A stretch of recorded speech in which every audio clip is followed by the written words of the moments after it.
Moving on to the next item.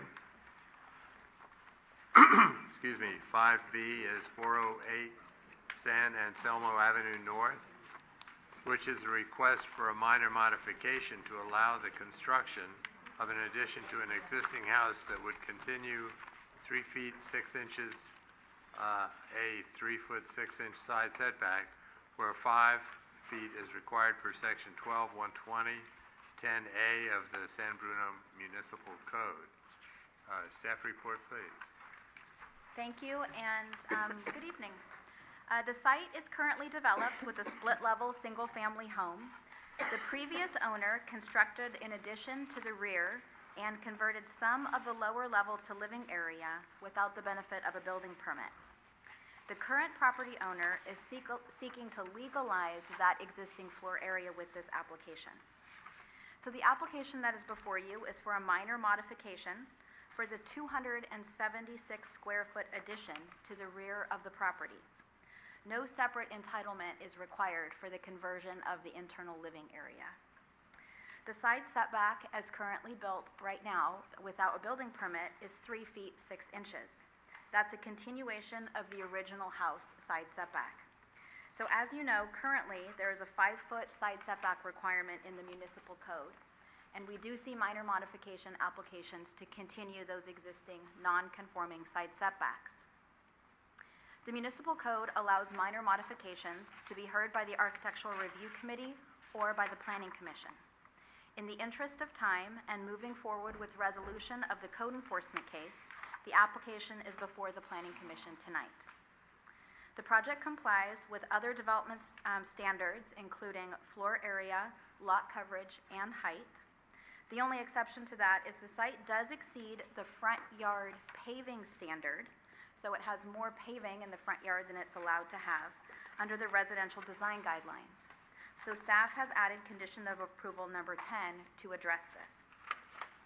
Staff, of course, has sent the required legal notice to the surrounding property owners, and we have not received any comments from neighbors. We do find that the addition is minor and in compliance with the residential design guidelines, other than the front yard paving, which I have already mentioned, and would represent an improvement through the resolution of a code enforcement case. So in conclusion, staff would recommend approval of minor modification 14-001, subject to conditions of approval 1 through 21 within the staff report. And I'd be happy to answer any questions. Any questions for staff? Through the chair. Mishra. Laura, on the subject property, is there any lawn in front of the house? There's a very limited landscape area on the right-hand side. And you can see in the picture as well that the car is parked Diagonally? in a manner that it's not allowed to park. And so we did add 2 conditions related to those 2 items. Just get those numbers for you. So condition of approval number 7 restates the section of the municipal code where cars are only allowed to park in the driveway immediately in front of the garage or on the short side of that. And then condition of approval number 10 requires that at the time of building permit submittal, they have to decrease the amount of impervious material in the front yard. So we would work with them to increase the amount of landscaping in the compliance with the parking under those 2 conditions as we move forward. The reason for my question was that on the existing site plan, it shows a bigger lawn than I think there is. And I haven't looked through, this quality isn't that great, so I can't figure out if there are other discrepancies such as that. And I'd like the designer to correct the plans before submitting to building department of existing condition. Of the existing conditions? Of the existing condition, yep. Okay, so on the existing as-built kind of site plan, and it's basically all paving in front of the entire driveway area and up to the walkway that goes up to the front door. And then to the side of that is a small landscaped area. But we'll definitely ensure in the building permit submittal that the existing and proposed landscaping and impervious surfaces are correct. And if you'd like us to alter any conditions in that regard, we certainly could. I'm all right, thanks. Any other questions of staff? Okay, I'll open the public hearing and ask for the applicant to come forward first so we can hear what comments you may have. Please give your name and street name for the record. Good evening, Chair Peterson and Commissioner. My name is Chris Ho. I'm the designer and the applicants to the project, and I'm open for the question if you have. All right, thank you. Do the commissioners have any questions for the applicant? Through the chair.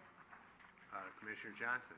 Recognizing that our senior planner just gave some input about the a greener area in the front, are you completely supportive and willing to make those adaptations? Yeah, I already read the agenda and all the comments from the building department and the planning department already explaining to the owner. By the way, the owner, Mr. Wang, is here.